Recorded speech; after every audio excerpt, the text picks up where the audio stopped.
Regardez 100% Jeunesse, le magazine Nouvelle Génération avec Continuum Concept Store à Metz.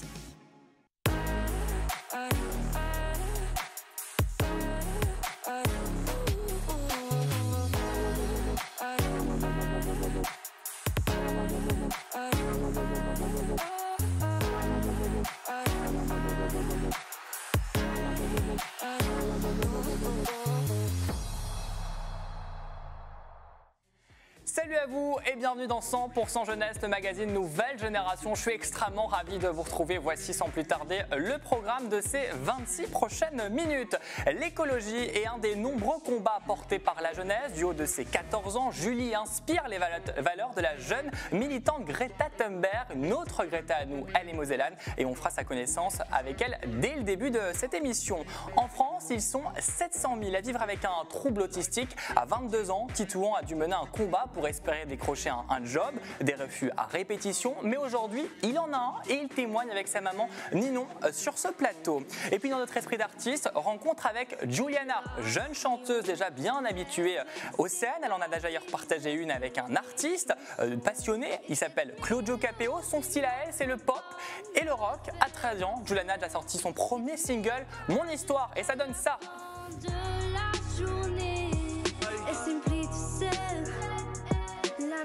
Et je vous présente mes invités qui vont m'accompagner pendant ces 26 prochaines minutes. Salut à vous quatre. Julie, notre Greta mosellane, on va parler avec toi du combat écologique que tu mènes, avec notamment les verres en plastique de nos lunettes.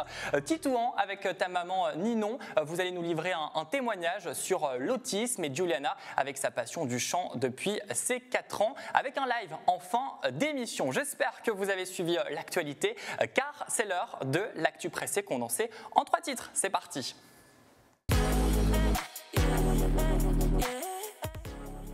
Un tour de vis supplémentaire pour lutter contre le harcèlement scolaire. Le ministre de l'Éducation nationale, Pape Ndiaye, a annoncé une nouvelle mesure. Désormais, l'élève harceleur pourra être scolarisé dans un autre établissement indépendamment de l'avis des parents. Le ministre a également annoncé l'élargissement du programme phare, un dispositif qui permet aux établissements scolaires d'élaborer un plan de prévention pour tracer les situations de violence scolaire.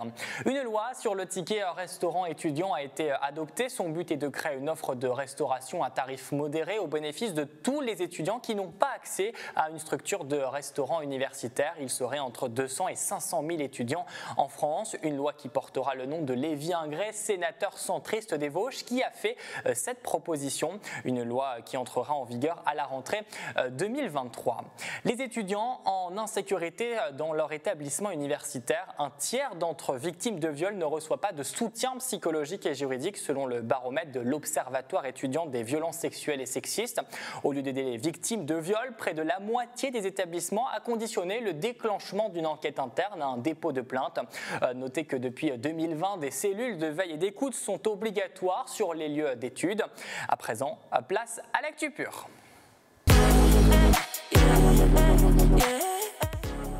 Vous connaissez Greta Thunberg, on vous présente aujourd'hui notre Julie Greta mosellane.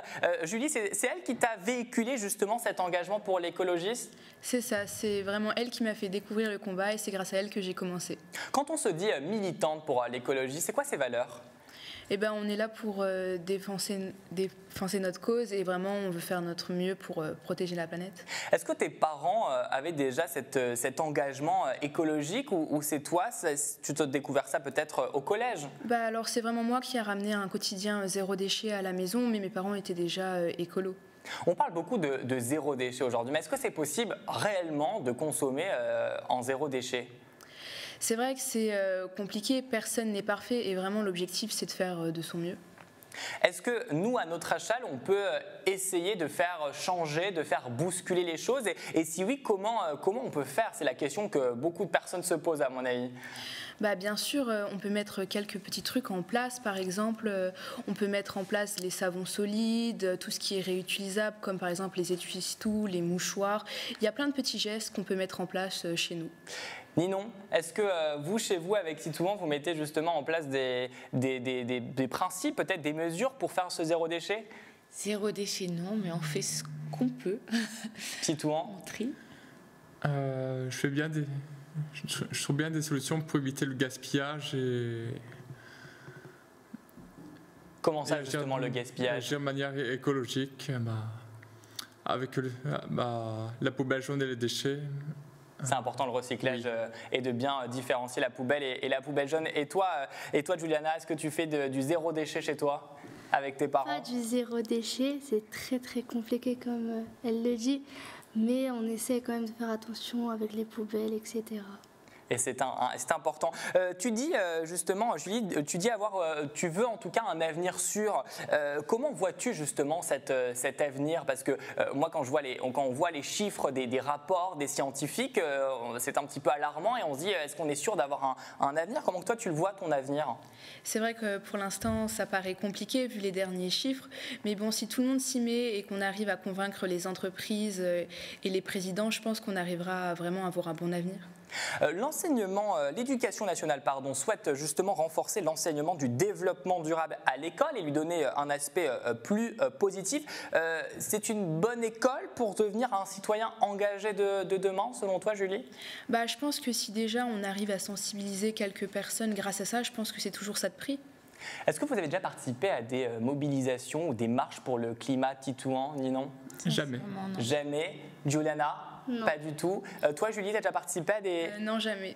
Avec regret ou pas, toi qui défends justement toutes les causes environnementales? Mais c'est vrai que pour l'instant, j'ai pas encore pu y participer. Qu'est-ce que tu en penses justement de toutes celles et ceux, on les voit justement à l'antenne, de ces jeunes notamment qui défilent dans la rue pour alerter sans doute les pouvoirs publics, mais alerter également les Français sur la situation climatique? Ça permet de montrer à d'autres personnes qu'on est là, et même si on sort pas dans la rue toutes les semaines, on est là et on veut faire bouger les choses. Est-ce qu'il devrait en avoir encore plus de ces mobilisations? Bien sûr, pourquoi pas tous les jours. On ne prend pas assez au sérieux, selon toi, la situation actuelle, notamment du réchauffement climatique? C'est vrai que c'est compliqué. En ce moment, il y a d'autres actualités et c'est vrai que beaucoup négligent le réchauffement climatique. Mais il est bien présent et est-ce qu'il faut s'y inquiéter en tout cas? Oui, c'est vrai que si chacun pouvait mettre son petit part, je pense qu'on pourrait vraiment faire bouger les choses. Alors tu as un discours quand même plutôt bien rodé. À 14 ans, c'est important aussi de défendre ses convictions, de mener des combats. Mais on imagine que porter des discours d'activisme militant justement sur l'écologie, est-ce qu'on peut être entendu quand on est jeune ou est-ce qu'on doit faire face à des haters? Je pense que c'est un peu plus compliqué quand on est jeune, mais bon, c'est important de faire ce qu'on aime parce que moi, c'est vraiment une passion et c'est pour ça que je fais ça. Et une passion que tu véhicules notamment sur les réseaux sociaux. Raconte-nous un petit peu le combat que tu mènes également grâce au numérique, notamment sur Instagram où tu es suivi avec plus de 30 000 personnes. C'est important d'être soutenu dans les combats comme celui-ci? Oui, c'est ça. Ça me permet via les réseaux sociaux de mettre mes actions en avant et ça me permet de toucher le plus de personnes possible. On va parler à présent de ton dernier combat. Il concerne nos lunettes. On est deux emportés sur le plateau. On est allé chez des opticiens pour en commander et toi tu mènes un combat face à ces opticiens avec des lunettes. Raconte-nous un petit peu le combat. Alors c'est ça, il y a 2 mois j'ai appris que chez les opticiens il y avait ce qu'on appelle des verres de présentation. C'est un sujet qui n'est pas médiatisé et il n'y a aucune documentation. Alors j'ai décidé de chercher un peu et j'ai appris que ces verres de présentation étaient en plastique. Et du coup il s'avère que c'est quand même une pollution énorme et personne n'en parle. Et qu'est-ce que tu veux faire concrètement aujourd'hui? Parce que tu as lancé d'ailleurs une pétition, c'est ça? Pour arrêter totalement ces verres? Alors c'est ça. En fait, mon objectif, c'est vraiment de sensibiliser au maximum les personnes, vu que c'est un sujet méconnu. J'espère pouvoir sensibiliser le plus de personnes possible. Et c'est vrai, si après j'arrive à toucher des fabricants pour qu'ils puissent arrêter ça, ce serait vraiment le top. Ninon, Titouan, quel est le sujet écologique, environnemental qui vous remonte? On parle beaucoup de réchauffement climatique. On vient de voir ces lunettes avec ces verres en plastique. Est-ce que il y a un sujet en particulier qui vous marque quand on doit parler d'écologie, d'environnement? Le réchauffement climatique, effectivement, c'est celui qui vient à l'idée tout de suite. Notamment les émissions CO2 avec les véhicules, les transports en commun. Julie, la suite pour toi, pour ce combat, c'est laquelle, cette suite? Mon objectif, c'est vraiment de pouvoir sensibiliser au maximum. C'est vraiment l'objectif premier. Même si ma pétition ne donne rien peut-être, moi, mon objectif, c'est d'être là. Je fais porter le combat et peut-être que d'autres personnes me rejoindront. Et on espère que ça va marcher. En tout cas, on te souhaite tout le meilleur pour ces combats. Merci infiniment, Julie, d'être venue nous parler de ton combat. À présent, place au Zoom.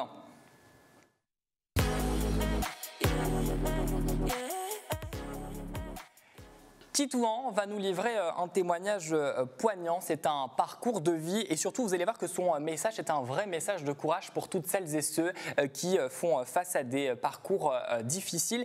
Titouan, tu es autiste. Comment justement se traduit ton autisme ? Concrètement, je suis quelqu'un de très asocial. Donc, les relations sociales, c'est vraiment mon point faible au quotidien. Et comment que ça se traduit? Parce qu'on imagine, tu parles d'insociable. C'est compliqué pour toi peut-être d'approcher des personnes, d'aller rencontrer des personnes? Oui, c'est ça. Aller vers les autres, pour moi, c'est mission impossible. Et aujourd'hui, tu travailles justement pour que ça aille mieux? Je travaille justement pour que le regard des employeurs change.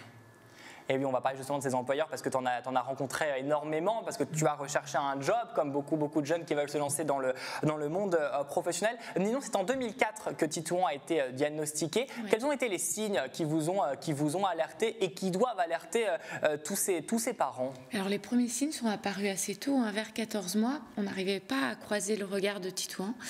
Et puis, il alignait, il avait beaucoup de gestes stéréotypés, puis il alignait les objets. Il marchait sur la pointe des pieds quand il a commencé à marcher. Et puis les mots ne sont jamais apparus. Donc on s'est posé des questions assez tôt. Mais en France, à l'époque, en France actuellement c'est encore très compliqué, mais en France à l'époque, Titouan est né en 2001, il n'y avait rien. Et on a entendu toutes les bêtises de la Terre.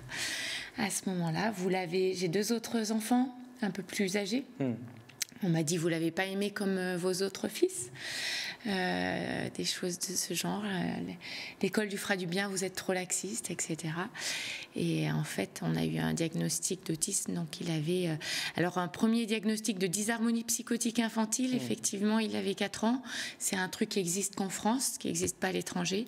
Et en tapant sur Internet, dysharmonie psychotique infantile, on s'est aperçu qu'il était autiste. Et après, il a eu un vrai diagnostic d'autisme. Et il s'agit d'un autisme typique moyen. On dit qu'il s'agit d'un autisme de haut niveau. Qu'est-ce que ça veut dire? Sans déficience intellectuelle. Donc Titouan, il a une intelligence tout à fait normale. Mais il a dit ses premiers mots à 4 ans et demi. Après la mise en place d'un accompagnement adapté avec des approches comportementales, la BA notamment, dont on parle de plus en plus, mais à l'époque, on n'en parlait pas du tout. Et c'est grâce à ces approches qu'il a dit ses premiers mots à ce moment-là. Et Titouan, il faut le dire, il était plutôt bon à l'école. Comment s'est passée ta scolarité? Je ne faisais que travailler généralement et je m'accordais que très peu de temps libre. Et pour quelle raison? Parce que tu n'arrivais pas à aller vers les autres et donc tu comblais cette difficulté avec le travail?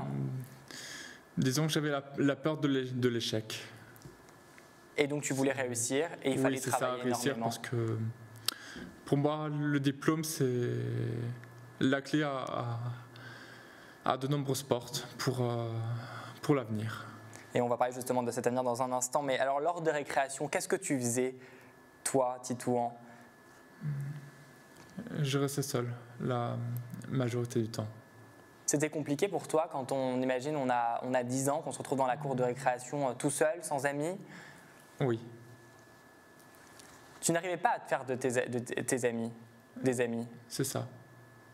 Comment l'a-t-il vécu, Ninon, vous, en tant que mère, j'imagine, qui rentrait de l'école? Il vous racontait, vous étiez au courant que Titouan n'avait pas d'amis à l'école?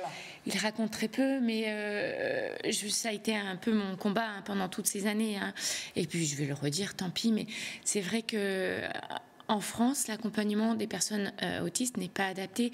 La grosse difficulté des personnes autistes, c'est la socialisation, c'est d'aller vers les autres. Et Titouan, il en avait vraiment envie, mais il ne savait pas faire. Et les AESH, le plus souvent, pas toutes, on a eu des perles. Les AESH, c'est les personnes qui accompagnent les enfants en situation de handicap.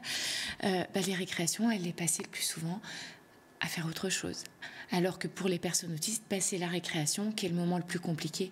C'est la récréation qui est le plus douloureux parce qu'ils ne savent pas comment faire. Et ça a duré des années. Et on dit que des fois que le sport peut servir justement de thérapie. Ça a été ton cas à toi, Titouan. Raconte-nous.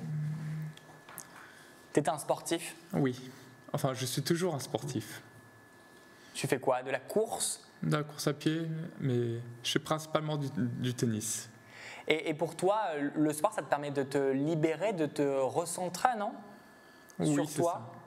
Qu'est-ce que, quand tu cours, qu'est-ce que ça te procure, cette course?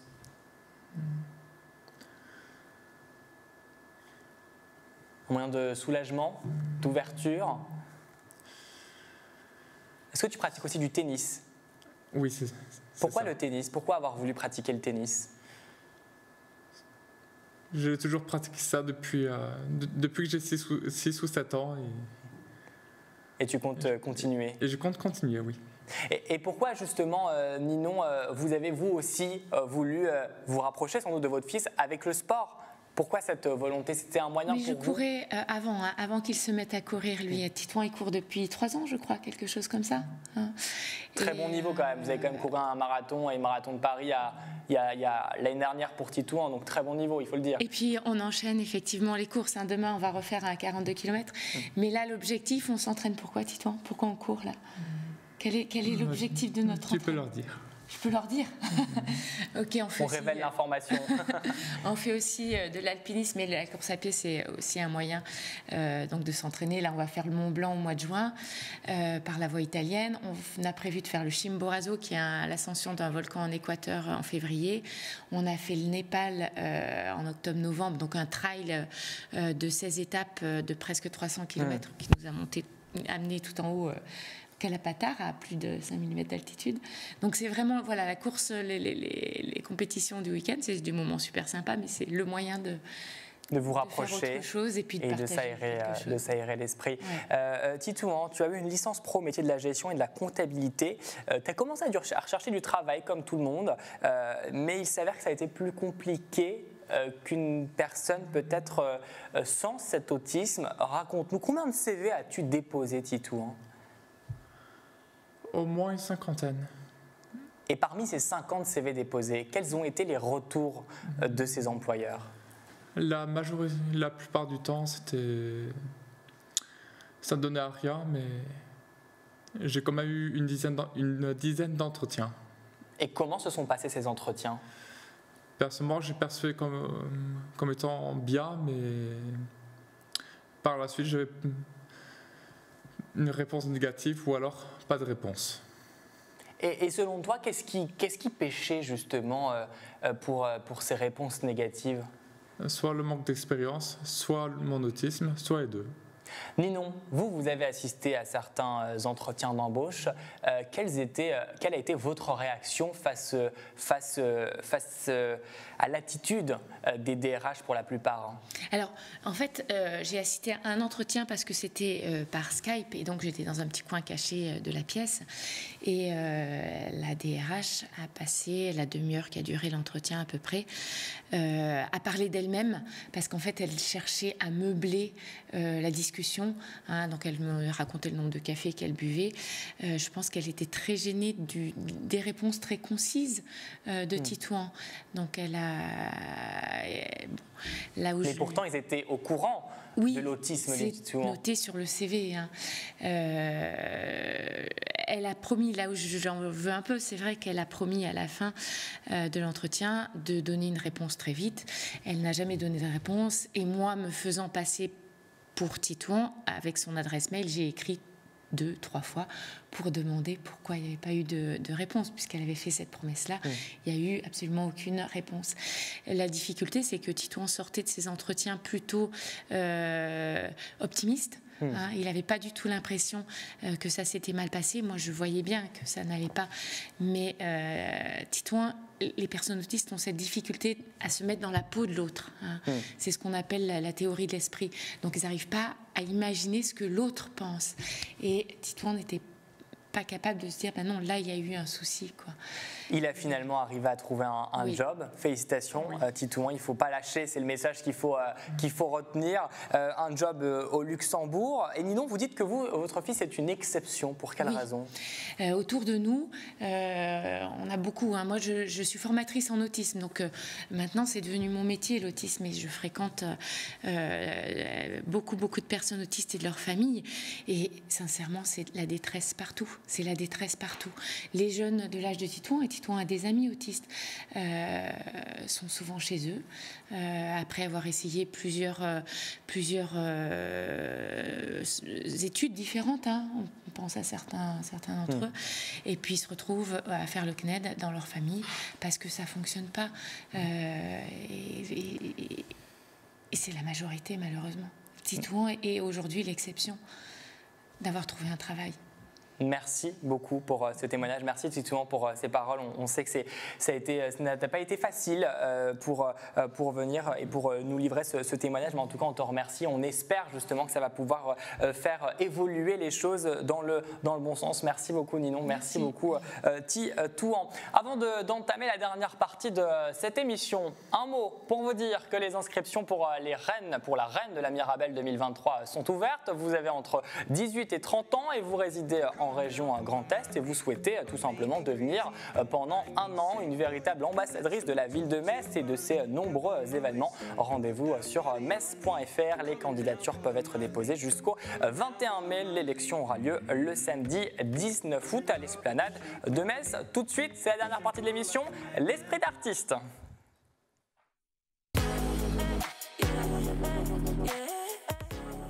Chante depuis ses 4 ans et c'est en montant sur scène pour soutenir sa meilleure amie que Juliana, elle va se découvrir une véritable passion pour le chant et depuis tu ne t'arrêtes plus, c'est ça? Raconte-nous. C'est ça exactement, je fais beaucoup de casting, beaucoup de scènes, j'essaye un peu de me faire connaître comme je peux et j'espère beaucoup atteindre mes objectifs. Tes objectifs. Et justement, quand on a 4 ans, qu'on vit sa première scène, comment que ça se passe, la montée sur scène et la première rencontre avec son public? Tu t'en rappelles? Je m'en souviens, c'était vraiment un moment magique, ça sera gravé dans ma vie. J'avais beaucoup de stress, mais voir les gens m'applaudir, j'étais comme une star alors que j'avais 4 ans et demi. Et c'était incroyable. Et des fois, la célébrité commence très très jeune. La preuve, justement. Alors toi, tu es plutôt pop, rock, mais si tu devais quand même choisir entre l'un des deux? C'est pop. J'écoute que du pop. C'est vrai que, en fait, je chante, mais je n'écoute pas ce que je chante. Donc, j'ai vraiment beaucoup de styles et j'essaye encore un peu de me trouver mon style à moi. Quelles sont tes sources? Quelles sont tes sources d'inspiration, oui? Lara Fabian, Céline Dion, toutes les chanteuses à voix françaises. Merci. Les voix françaises. Moi aussi, à chaque fois que je dis j'aime bien les voix françaises, on dit oui, mais non, il faut aller vers les Américains et tout. Mais non, les voix françaises sont excellentes, non? Vraiment, vraiment. Tu seras peut-être une grande voix française. J'espère beaucoup. Alors, il y a 2 ans, tu as partagé la scène avec quel artiste? Claudio Capéo. Qui c'est pour toi? C'est une source d'inspiration. C'est une personne qui est tellement chaleureuse, tellement gentille. Je l'ai connu et en fait c'était comme si je le connaissais déjà. Il est très très gentil, il a un énorme cœur et voilà, c'est un super artiste. C'est quand que tu l'as revu, Claudio Capéo? Je ne l'ai pas revu. Tu as eu de ses nouvelles ces derniers temps? Non. Pas du tout. Et ben en tout cas, il semblerait qu'il ait des nouvelles à te donner. Écoute ça et regarde même. Ciao bella Giuliana, j'espère que tu vas bien. C'est Claudio. Écoute, simplement un petit message pour te féliciter pour ton parcours, pour ce que tu es, pour la personne que tu es, pour tout le cœur que tu peux avoir et puis pour toutes ces émotions que tu nous apportes quand tu chantes. Voilà, c'était un petit message d'amour et puis force et honneur. On lâche rien. Je t'embrasse très fort. Alors tout le monde ne se fait pas soutenir par Claudio Capéo. Qu'est-ce que ça fait de se faire soutenir par cet artiste? C'est incroyable, franchement. Comme je l'ai dit, il a un énorme cœur et la preuve en image. Voilà, merci vraiment. Alors Juliana, tu as déjà sorti un premier single, Mon Histoire. La suite, c'est laquelle pour toi? Je suis en train d'essayer de commencer à écrire toute seule. C'est vrai que c'est très compliqué. J'ai pas vraiment j'ai pas vraiment d'inspiration pour les textes, mais j'essaye et j'espère bientôt sortir mes sons. Alors on voit plein de concours de chant à la télévision, vous en suivez sans doute certains, hein, pour ne pas les citer, The Voice, La Nouvelle Star. Est-ce que ça pourrait t'intéresser, ce genre de télécrochet? C'est un objectif que j'aimerais beaucoup atteindre et peut-être prochainement. On se donne rendez-vous sur quel programme? Un jour, TF1, ça serait vraiment l'objectif. Bon, eh ben on te réinvitera pour nous parler justement de The Voice. Dans un instant, tu vas nous interpréter un live sur ce plateau. On va avoir le droit à quoi comme reprise? Ça s'appelle Vie d'artiste de Lazara. Elle n'est pas vraiment connue, cette chanson, mais... c'est une voix française. C'est une voix française qui d'ailleurs va représenter l'Eurovision. Et c'est une chanteuse avec une voix exceptionnelle. Franchement, elle a sorti un album qui est vraiment super, les textes. Et cette chanson, en fait, c'est un peu... ça raconte franchement ce que je vis. Vie d'artiste, c'est déjà le nom. Et il y a de très très forts mots et très très forts textes. Et elle représentera sans doute peut-être l'Eurovision plus tard. Juliana, merci à mes invités. Merci Julie et bon courage pour la suite de tes combats à Titouan. Et nous, merci d'avoir pris la parole et nous avoir livré ce témoignage. Merci Juliana. Dans un instant, l'antenne est à toi. Et puis merci aussi à vous derrière votre écran pour votre fidélité au rendez-vous tous les 15 jours. On se retrouve le mardi 2 mai. D'ici là, Juliana en live sur ce plateau. Merci d'avoir regardé 100% Jeunesse. À bientôt. On n'arrête pas de me demander quand est-ce que je passe à la télé. J'adore chanter mais ça paye pas mon loyer à la fin du mois. Ça coûte de l'argent le studio, si peu de chance d'être à la radio. Mais quand on aime on ne compte pas, bientôt vous entendrez ma voix. Cette putain de vie d'artiste, je l'ai tant réclamé à Dieu. Je l'avais là au fond des yeux, aveuglé par l'amour du risque. Je me disais l'espoir existe. Cette putain de vie d'artiste, je voulais même pas rêver mieux. Mais ne manger qu'un jour sur deux dans les chansons c'est merveilleux. Dans la vie c'est vraiment triste. J'enchaîne les métros, les boulots, mes nuits blanches ne sont pas des fêtes, et tous mes jours sont des défaites. La vie c'est trop vrai pour être trop beau. J'ai essayé de t'oublier, mais certains soirs, j'avoue, j'essaie encore, avec un autre ou dans d'autres décors. Mais tu t'en fous, t'es collé à mon corps. Cette putain de vie d'artiste, je l'ai tant réclamé à Dieu. Je l'avais là au fond des yeux, aveuglé par l'amour du risque. Je me disais l'espoir existe. Cette putain de vie d'artiste, je voulais même pas rêver mieux. Mais ne manger qu'un jour sur deux dans les chansons c'est merveilleux. Mais dans la vie c'est vraiment triste. Vous n'avez jamais entendu la voix de ceux qui n'ont jamais gagné. Je vois le succès, il est devant moi. Non, il vient de s'éloigner. Cette putain de vie d'artiste, je l'ai tant réclamé à Dieu. Je l'avais là au fond des yeux, aveuglé par l'amour du risque. Je me disais l'espoir existe. Cette putain de vie d'artiste, je voulais même pas rêver mieux. Mais ne manger qu'un jour sur deux dans les chansons c'est merveilleux. Et dans la vie c'est vraiment triste. C'était 100% Jeunesse, le magazine Nouvelle Génération avec Continuum Concept Store à Metz.